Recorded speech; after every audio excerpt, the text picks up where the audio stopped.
Welcome to Rom Wills Money Matters. System D Hustler. System D Hustler. What is System D? That's the global informal economy. That's the global informal economy. Let me say that correctly. I'm going to say it 3 times like a certain well-known Pan-Africanist. The global informal economy, which basically means the stuff that's not getting taxed. And I'm gonna tell you what, I was thinking about that. You do have a lot of people who are making their money, making a good living. And I'm gonna use the term good living. And if you really look at what they're doing, it's a straight up hustle. Now, unfortunately, a lot of it can be maybe some illegal substances or something illegal, and you got some shoplifters. You got shoplifting crews. When I was working retail, you start recognizing the people after a while. You just walk up to them, hey, what's up? How business going? And they know you know what they doing, and they just wait till you're not working that day. But you got whole shoplifting crews. They will get a whole stack of stuff. I mean, there was one time in this department store I was working in, and I saw the film. The security showed me the film of it. You had a crew come in, get some suitcases. They grabbed some suitcases, went to a section that we had like all this high-end sports gear, like Under Armour, Nike, and all that. Filled the suitcases and then just walked on out. But what they going to do? They're going to sell it somewhere. Now that's the like blatantly illegal part. But in most of the world, a lot of stuff is sold in vending markets, on the street, everything. And indeed, you have some major corporations that actually make their money doing that. They will do it. They will find those System D hustlers. System D. And System D, just real quick, it's based on I'm not sure how to pronounce the word. It's based on a French phrase.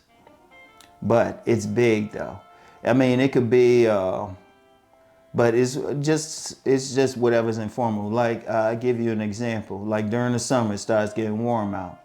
You can always find some kids selling lemonade. I remember in the modest apartment I used to live in, it was near a shopping center, and the owners of the shopping center, they might not have even been cool with it, but just let it go.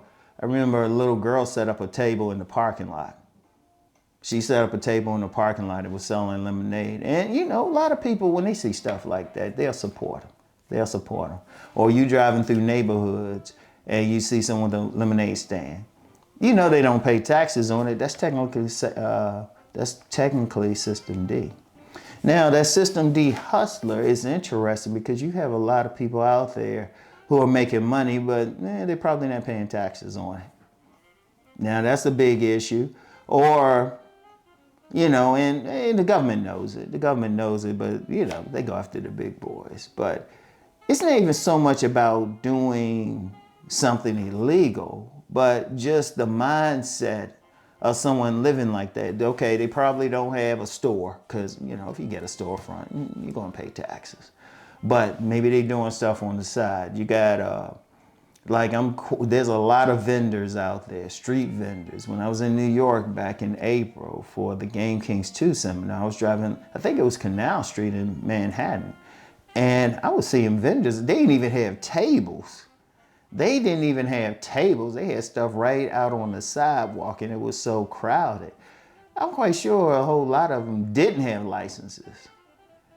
I'm quite sure now. You probably, police might mess with them, but then police might leave them alone. But that's something. And indeed, when you look at flea markets, because I said before, I had a book stand at a flea market. But then I've also been to a few other flea markets.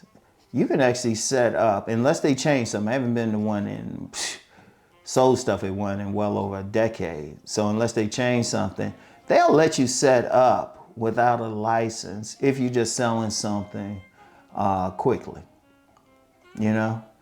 unless you just you know, because sometimes people, you know, they having like an informal yard sale or something, which is another form of the hustle.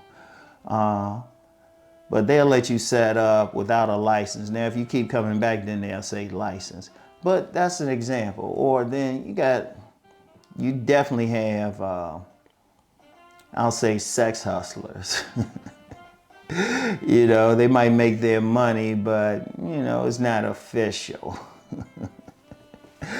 But it could be several things. It could be several things. But, you know, the interesting thing about them is just the mindset. It's literally a hunter mindset, because they know they don't have anything steady. So they got to get out every day, you know?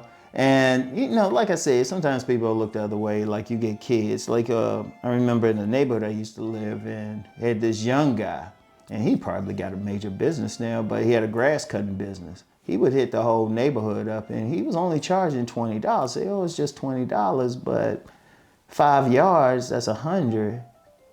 10 yards, 200.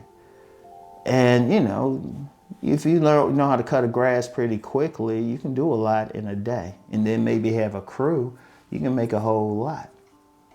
If you just you in the right area or something. And you got a lot of that out there, but it's still the mindset. The mindset. And it's a certain way of being, because, you know, I've known many a hustler. You can't help but meet them. You know, vendors especially. You know, it could be kids in the Baltimore area. They got the squeegee kids. That's really System D. They're not regulated. They trying to, but, you know, they make their little bit of monies doing that thing. Sometimes if they're in the right spot, they can do a lot. Or I remember I was thinking about when I was working in D.C., downtown D.C., back in the early 90s. I was on a particular job, and it was in D.C. around the K Street area. Anybody from the area know? You know, that's where the attorneys, executives, a lot of people would be. And there was a guy who would always get my shoes shined by. And it was only $5. And, you know, he's pretty good. I mean, they got into it, but then you look up and you got a bunch of these executives, attorneys getting their shoes shined right on the street. And that was informal. But you say $5 a shoe or something, right? But if you get what's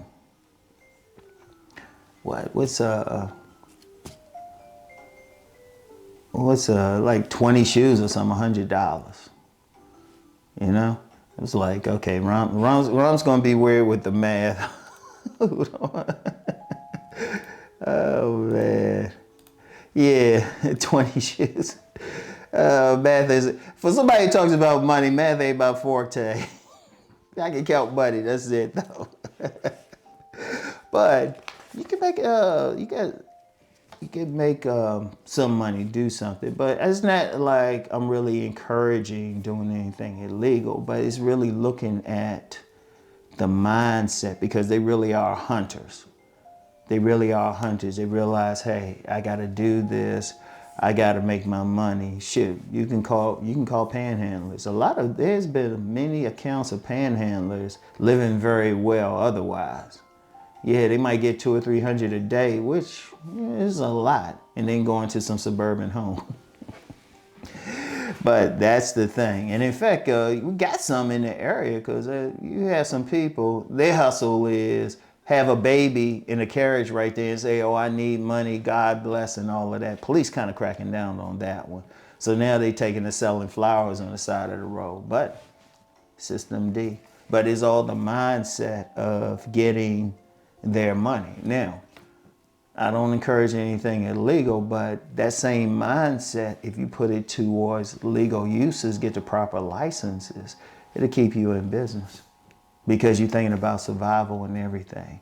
You really thinking, okay, this is what I got to do to make that money. All right? Just something to think about. Sometimes you can learn something from someone else or how someone else lives. Learn the lesson. Definitely don't do everything they're doing. Because like I said, quite a lot of System D is some informal stuff that can get you in jail. But the mindset that they have. So, something to think about. And y'all know the deal. Let's go make that money.